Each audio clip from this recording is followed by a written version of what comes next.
BPM or bronze pack method has been a method that people have used for years in FIFAs and FC to make coins. But the question is, does it still work in FC25? And today I'm going to open a bunch. We're going to work it out together. If you end up finding this video helpful or you enjoy it, please do leave a like on the video. It supports me, the video, and the channel out a whole bunch. Comment down below to let me know your thoughts on BPM, whether you do that now or later on in the video. Either way, it's much appreciated. And hit that sub button and make sure you turn on the notification bell to be told anytime we upload more videos. But without further ado, let's get straight into it. Let's talk all things BPM. Okay, so as I said, bronze pack method, it's pretty much exactly as it sounds. We're going to open up bronze packs. We're going to sell or quick sell what's inside and try and make more coins back. So 750 coins a pop opening up a bronze pack. With each pack, you've basically got to try and make that back as often as you can. So obviously, you open up bronze packs. We don't need to sit around and see who we get because it doesn't really matter 9 times out of 10. We're going to see them here anyway. And we have started phenomenally well. And I'll get to explaining why. So the first thing you're going to do is you're going to check all your players. And even if they don't look like they're going to sell, I would start off by listing every single player for 200 coins. It could end up being that you need to list these guys a couple of times. Obviously, if they're going to sell for more than 200 coins, please do sell them for more than 200 coins. But these guys, as you've seen so far, are not going to sell for more than 200 coins. If somebody for some reason comes and picks them up though, then you're in for a little bit of coinage. Now this guy might end up going for 200 because it's got quite a long time on his time till he expires on the most recent one. So we'll list him. I'm confident out of those 3 that he will be the one that sells. Now, managers are the next things to look at, and the nations you want to look out for are Netherlands, Brazil, and French. There are some other managers as well that will sell, so do always check them. But France is always a nation that managers sell for a pretty penny. Now, in all honesty, I'm half tempted to say I would keep this card because I think they will go to 5k at some point. However, for the sake of the video, I am going to list this card up just so we can see in a more accurate timescale how much it's going to go for. 2.6 looks like the cheapest I'm seeing here. There's a 2.5 there. What I'm going to do is I'll list for 2,000 coins, and I think that she'll go in a relatively quick period of time. So list her up for 2,000 coins, and that there is a real good start to this. So we've managed to get someone out the gate that is going to go for a profit. Now, with the kits and badges as a point of interest, you can never check their price by doing that. It will always say there's nothing on the market. It will always do that. I would then say the next best thing to do is double check your kits. You can always double check these other items as well. I'm not very confident that these kind of things are going to sell. Maybe some of the big teams, but as you can see, maybe that will go for 150. I don't think it will sell. You then quick sell the rest. Now, on average, if you pack 3 players from a pack, on average, you're going to make anywhere between 260 and 300 coins back from quick selling the rest of them, which is roughly a third to just under a half in some cases, depending on if you get rare consumables, that kind of vibe. But basically, 270 of my coins are coming back just by this, which means I need to make 480-ish coins back. Obviously, the manager selling is going to be 2,000 coins, so I will make that profit definitely. But if all 3 of those players sold for the 200 coins each, I make 870 coins. It's about what? It's about 830 coins after the 5% EA tax. So again, anything above 750 is a win. Now, some of those cards for 200 coins, you are going to have to relist a good couple of times. They might not always go for 200 coins, but basically you will keep listing them until they do. And this does take a little bit of patience. And sometimes it is a matter of you keep going until you're lucky enough and you get somebody that will go for something. This guy, I'm confident, will probably go for that 200 coins. Croatia manager, not massively sought after, so I will quick sell her for now. No kits in there, so I'll quick sell the rest. You see 289 coins there, so we got 289 of those 750 back. And if those other cards sell, then obviously that will go for over 800 across the board, across all of them. But you kind of just keep doing this and you hope and pray to hit something decent. That is basically the vibe of this. If you are wanting a quick sort of scenario, you could quick sell some of the players and you will get a little bit of the coin back. But if you get a pack with 3 players that are not going to sell, then you're guaranteed to lose coins by selling the players, because non-rares sell for 19. So let's say you get 3 non-rares, you times that by 3, you're adding just short of 60 coins to the situation. So you're gaining an extra 57 coins. You're still well under the 750 mark. So it's worth double checking. We did get a player here that is going to sell 450 if I'm willing to wait 10 minutes, which guess what? I am willing to wait 10 minutes, so he will go for that. Zayden isn't going to sell particularly. So again, I'll list for 200 and hope to get a touch on the lucky side. Doesn't look like he's going to sell. I will double check the kits. This kit looks like it could be one that could go, even if it's 200 coins. looks like I could maybe get away with 250. So I'm going to list it at 250, which means if that does sell, which I'm confident it will, it's 180 coins more than just quick selling it. That kit doesn't sell, which is a shame. And that kit doesn't sell. But that pack overall, we did do okay there because actually we got a good couple of cards I'm confident will sell. The 200 coins back from that, 450 for the player, which means if any of those other players sell for even 150 or the kit goes for the 150, then I've made profit on that one as well. We started this with, I think it was 143,000 coins, just in case I'm wrong. Do double check the start of the video. I'll make sure my coins, I'm not in the way of them. I'll make sure that I'm not in the way and you guys can see them nice and clearly. And basically the vibe and the plan here is I'm just going to open a bunch of bronze packs and we'll see if we break even / make some healthy profit.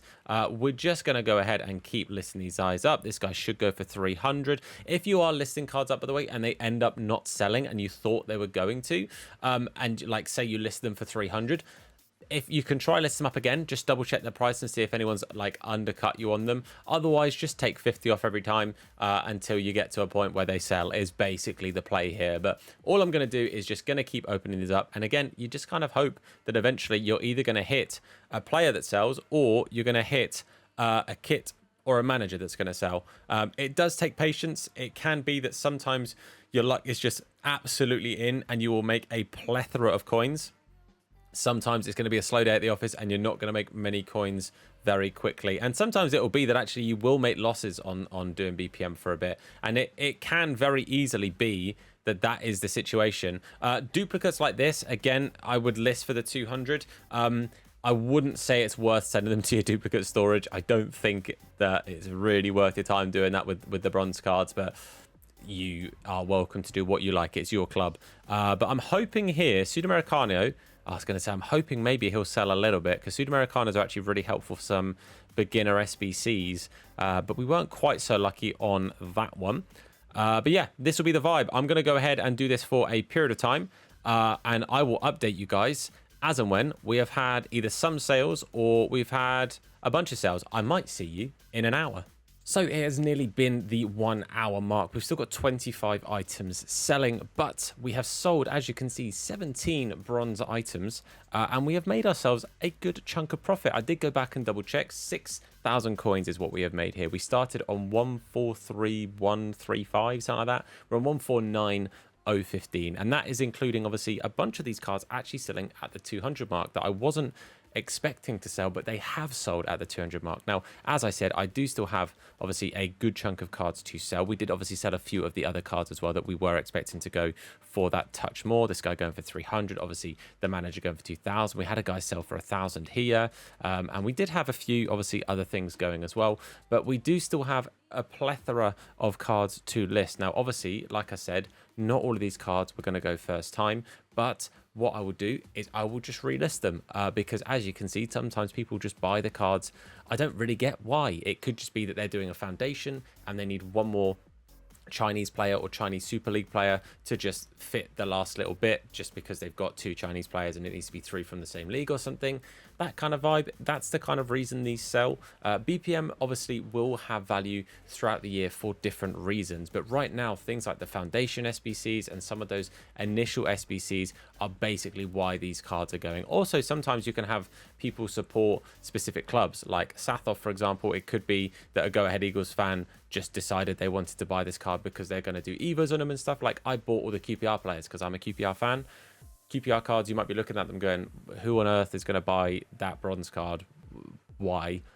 I'm a QPR fan. I wanted that card. I'll go ahead and buy it. So it's worth just bearing in mind that this is a slow burn process. You're not going to be an FC millionaire overnight, but if you just want a bit of a lazy chance to get some coins into your club, this is the perfect way of doing it. I basically spent X amount of coins opening these packs up. I then went and did a couple of things around the house, just chilled for a bit. I didn't play any games because I didn't want like the match coins and stuff to affect the income. I didn't do anything else. I literally put the controller down, went and did other things for nearly an hour, and then came back to see how we did. And yeah, 6,000 coins for what is essentially maybe 5 maximum 10 minutes worth of work. So you can see again a few more cards have gone. Eves, I think, was the card that went there, another 200 coins.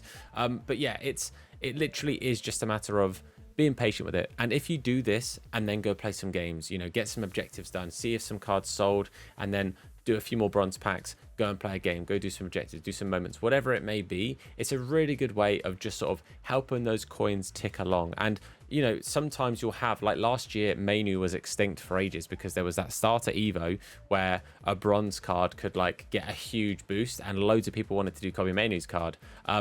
If you manage to hit gold and get one of those players that are really suitable for an Evo, then your coins just go up a bunch. Obviously, looking for those managers, getting the Brazilian, Dutch, or French managers are really helpful as well. And again, when the full game comes out and, you know, maybe an objective card comes out. Like, for example, earlier on, I got a Norwegian manager. It could end up being this Haaland SBC that comes out. Just if the card becomes somewhat attainable, it could end up being that getting Norwegian managers go up just a little bit, even if it's to like 300 coins, because all of a sudden people are like, oh, I can get Haaland into the team, but I need that extra bit of chem. I'll get it from the manager. The Alaba card that came out, I don't know if Austrian managers have maybe gone up just a little bit because of that. That sort of vibe, it's kind of worth bearing that in mind. I tend to send managers to the club if they're from a league or not even a league particularly, but a nation that could be helpful down the line. So like, for example, if there's an Egyptian manager in the game, could be helpful if Salah gets like a promo card at some point. All of a sudden, Egyptian managers go up because guess what? People want to be able to link Salah into their team. Things like that make this method very viable. It is, like I say, a slow burner. You do have to be patient with it and you do have to take your time. As I say, you won't be a millionaire overnight, but pretty much every single year, time and time again, BPM gets slept on. Not enough people realize how effective it can be, and you miss out on a lot of coins. So hopefully you found this video helpful. If you did, then please do a like on the video. It supports me, the video, and the channel out a whole bunch. If you're new, hit the sub button and turn notifications on to be told anytime that we upload a video. Again, comment down below to let me know your BPM woes or your BPM wins, and hopefully we can all get some wins together, making some beautiful bronze pack method coins. But for now, guys, thank you for watching. I've been Tom. You guys have been awesome, and I'll see you soon. Look after yourselves, and of course, wash your hands. Take care.